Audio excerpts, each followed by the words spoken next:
ng Masbate. Isali po dito sa Marintok, Panginoon. Aming dalangin na sana ikaw ang may-ari ng aming buhay.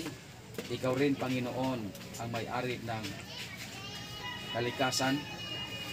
Kung paano, Panginoon, ay pinatigil mo ang alon sa lugar ng Galilee, ay ganun din sana, Panginoon. Ipatigil mo ang alon at ang karagatan. Ang mga bagyo, Panginoon, na dumarating, mangyari po na ito ay kontrolin ng iyong mapagpalang. Panginoong Diyos, aking pinalangin ang aming mga kapatid na ito. Na sana bigyan sila ng kalakasan sa kanilang kalooban. Na sana, Panginoong Diyos, ay maging pag-asa namin ang aming Panginoon. Dumating man ang mga pagsubok na ito, ngunit kami umaasa na hindi kami pababayaan. Salamat po, Panginoon. Ito po kami dalangin sa pangalan ng Diyos. Amen.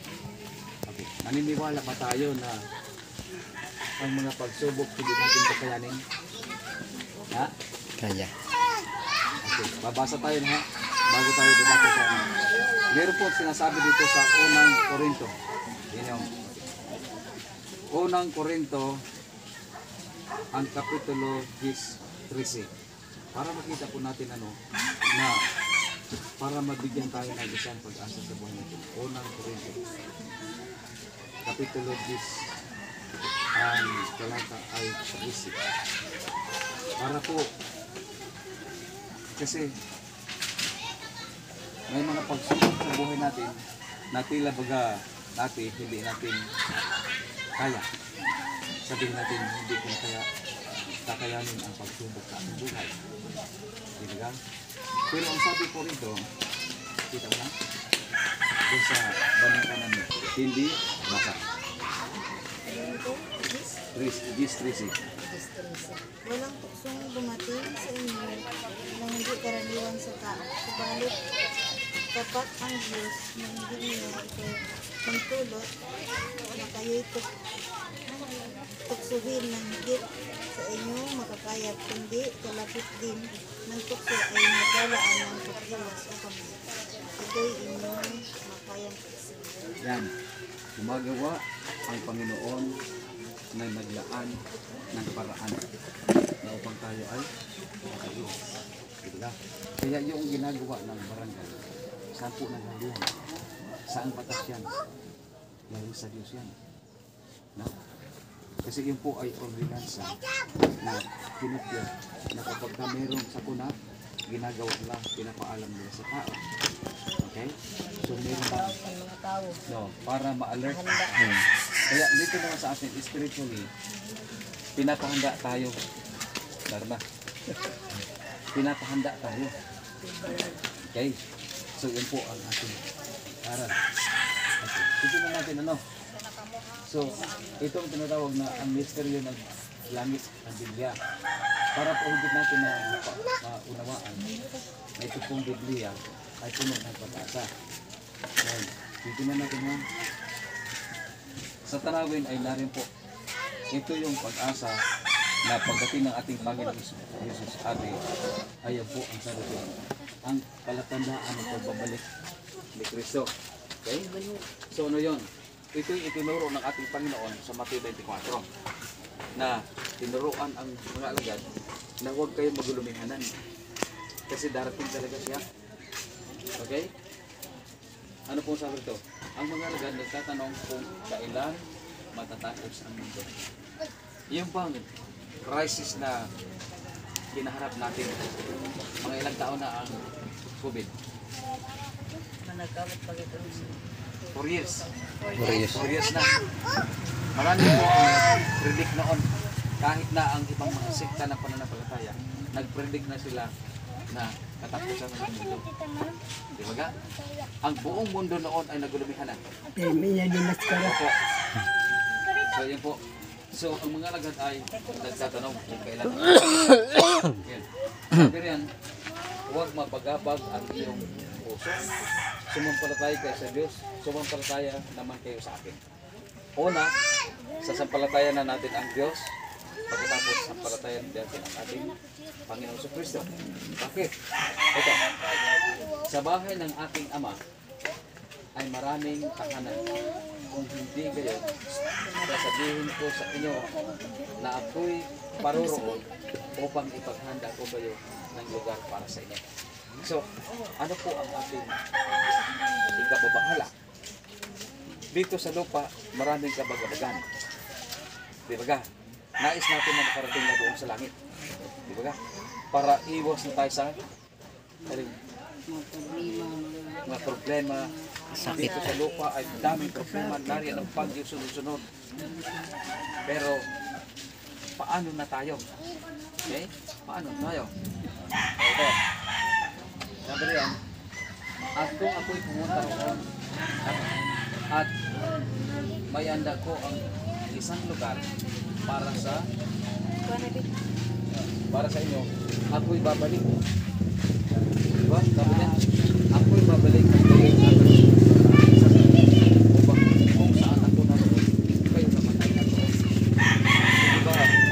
Isang pag-asa yan na kapag tayo ay pinangakuan at babalik, kukunin tayo. So yun ang ating pag-asa. Dumating man ang mga sakuna dito sa lupa, wala na rin ito. Okay?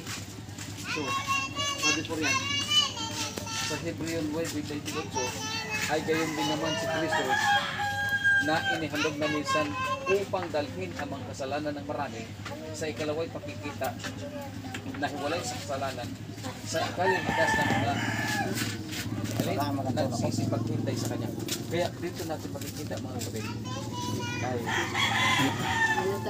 basta mataman lang tayo na maghintay sa ating ililigtas natin ang Panginoon. Okay? So yun po, ang sabi riyan, nakalimutan mo na ba? Ayan. Tingnan mo ha, ang ating mga magulang noon, nag-predict sila na darating na Panginoon. Bakit umabot na tayo ng ganitong panahon? Ganito na ang ating edad, hindi pa rin dumating ang Panginoon. Ano kayang problema? Diba? Okay. Ano po? Sabi riyan, si Enoch, at sa mga ito rin naman si Enoch, na ikapitong sa linglahi mula kay Adan ay nagpahayag na sinasabi, narito dahil ang Panginoon na kasama ang kanyang laksa-laksang mga anghel. Sabi niya sa Judas chapter 1 verse 4. Kaya makikita natin na yung pag-asa natin ay naroon lang sa Panginoon. Okay? Dito sa lupa, pagka tayo ay maging handa talaga, ano man ang sakuna doon dumating sa ating buhay, ano man ang mangyari, handa ka. Diba? Handa ka. Ito. Ano po sinasabi din? David, ang aming Diyos ay dumarating at hindi siya katahimik. Hindi po katulad na ganyan na sinasabi ng iba. Doon nasabi ko darating ang Panginoon. Ibig sabihin doon lang maliligtas. Paano kung maligtas? Diba ka? Hindi maliligtas. Kasi ang sabi ng iba, doon darating. 1975, meron po ako nakausap na ganito na darating daw ang Panginoon at ililigtas ang maraming tao. Kaya maraming tao na magkaroon. Ay dumating ba? Wala. Kabiguan at kanilang nakamo. Ano ba ang sabi? Ngayon na natin ang nagaliyan. Ito kasi okay? Tapos, sabi ito, sapagkat ang Panginoon mismo ang bababa mula sa langit. Nung umakit ng Panginoon, bababa siya mula sa langit. Pagkatapos, ang sabi niya, na may sigaw, may tinig ng arkanghel at may trompeta ng Diyos. Kung sinasabi mo, arkanghel. Ayan. Kaya yun. Okay. Si Pedro, sabi niya, ngunit darating ang araw ng Panginoon na gaya ng isang pagnanakaw. Hindi natin alam. Okay? Hindi natin alam ang pagdating ng ating Panginoon. Gaya ng isang magnanakaw. Hindi natin alam. Okay. Harapan na gano'n, di pa natin alam. Sabi ni Juan, tingnan ninyo, kaya dumarating na nasa mga ulap at makikita siya ng bawat mata at ang mga bumulo sa kanya at ang lahat ng mga diti sa lupa ay tatangis dahil sa kanya gayon na nga. Amen. So yun, so ang pagdating ng ating Panginoon, naasahan natin na ito ay hindi tatahimik. Okay? Mga Tapos, palatandaan. sabi rito, mga palatandaan sa pagbalik ni Jesus. Yan po. mga antikristo. Dahil naman, ano kita sa mga doon? Anong sabi diyan? Sapagkat marami Sana dahil sa tanay dun. aking pangalan, Kaya kitang nagsabi ako ang Kristo at ilayo mo kami. Okay.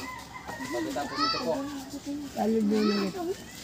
ano pa sinabi dyan sa Kahit may Revelation inanyo na 1:7, tingnan niyo siya dumating sa mga alpaap at makikita siya ng bawat mata.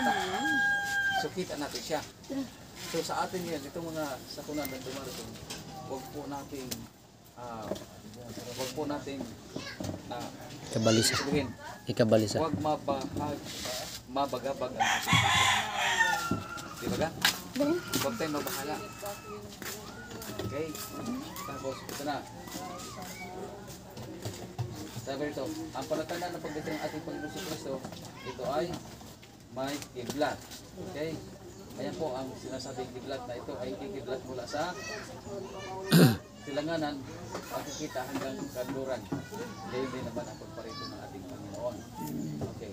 Ito mga bulang propeta. Ayan po, sinasabi dyan, nung May 21, 2011, naroon ako sa ibang bansa nito. Ang sabi ay darating na Panginoon. 2012, March 12. 2012, darating ang Panginoon. Sinulaan niya. Pero dumating ba? Wala. Wala. Okay? Mga digmaan. Ang gabi. Ito mga digmaan. Yung Ukraine, yung Russia. Ito po ay isa sa palatandaan na ang Panginoon ay darating. Okay? Ano pa? Yung mass killing. Yung mass killing, pinatay lahat ng mga tao. Kailan niya nangyari? Noong Dark Ages. Ilan ang namatay? 6 million. So, pala meron. So, yan. Yung natural disaster, 2020. Sino ito? Ha? Banon. Ayan. Yung 2020, kailan pa lang, di ba? 4 na taon pa lang. Saan yan ang nangyari? Libanon. Okay. Pagkatapos, yung Lebanon, explosion, sumabog ang Lebanon. Sunod-sunod bagang sunog sa isa. Okay? So yan. Yan ang mga hula. So, yung bagyong Ulysses. Ikaw ba sinakakita sa lasan mga trahedya na maabot? Ikaw ba ga? Opo. Yung bagyong Ulysses. Nilubog ang mga marikay na yun sa marikay na yun. Okay. Nakatabang Pagkatapos, sa natural Marikina na sa nagbagyo. magkaroon ng Sa kagutom at sa pagdindon pundo na sa iba't ibang dako. Naka-24 talatang 7. Okay? Magnitude 6.5. Masbate. Earthquake. Ito na. It's Noong August. Masbate. Today, August 18. 18, 2020. Ito na sa Jollibee ba? Oh, nakita niyo? Yung Jollibee ba? Ito ang mga palatandaan. Ito. Salvo na na kilala. Ano, isingit mo ni Sad. Okay. Kala ba? So yan po. Ang Ate ating na naman siya. pagkikita dito na binibigyan tayo ng pag-asa. Babasahin natin ha. Babasahin natin. Sabi po ng Mateo 24. Ano ba eh? Bukas ulit para.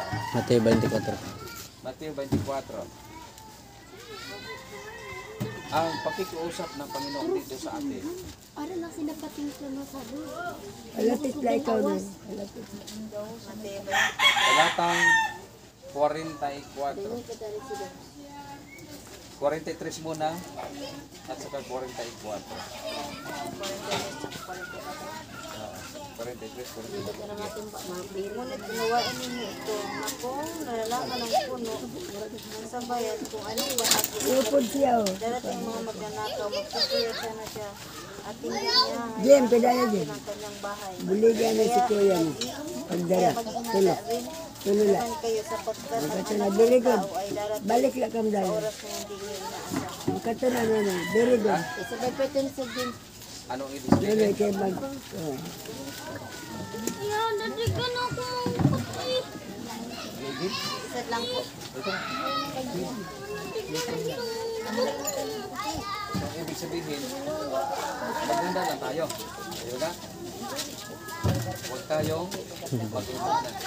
Maganda tayo para saka isipin natin na baka maging negatibo ang Kaya ating mo lang isipan ng tulog.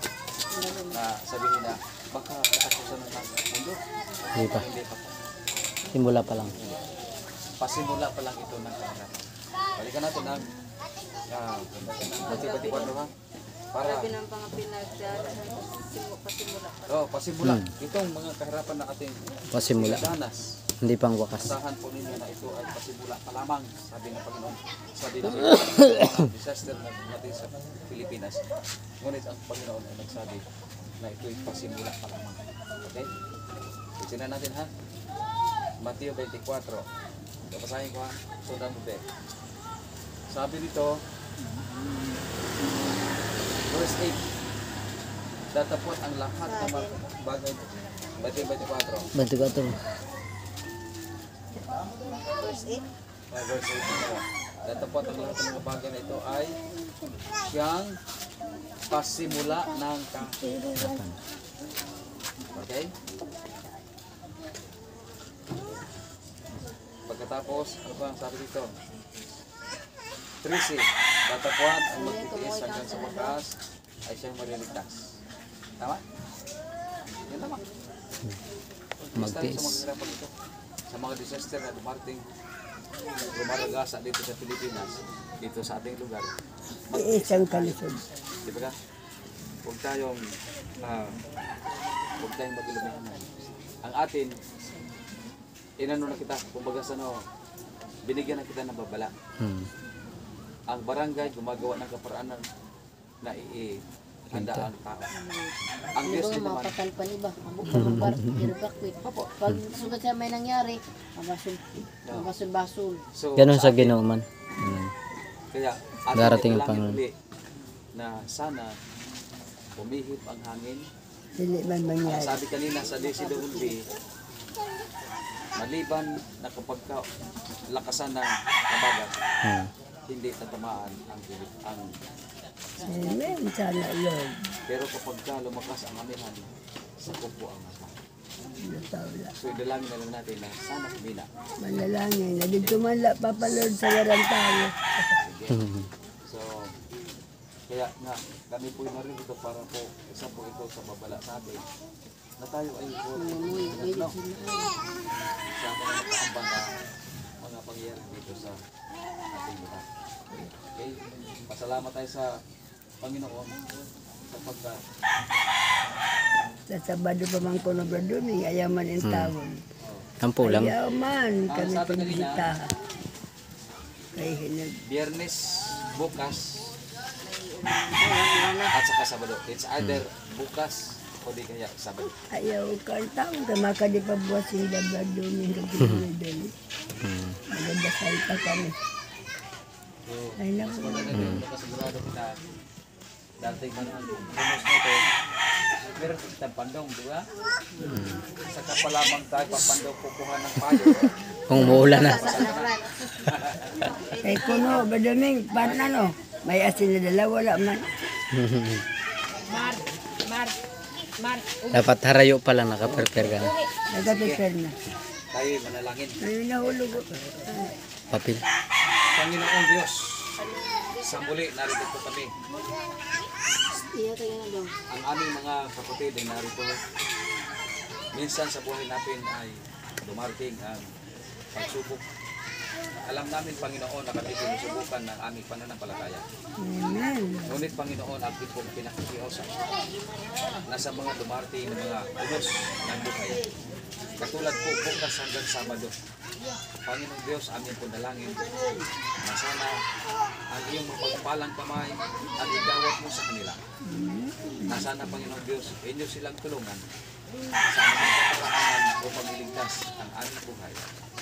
Panginoong Diyos, ihanda kami sa mga kaarawan ito na kung dumating man ang iyong kalooban ang masusunod, hindi ang sa amin.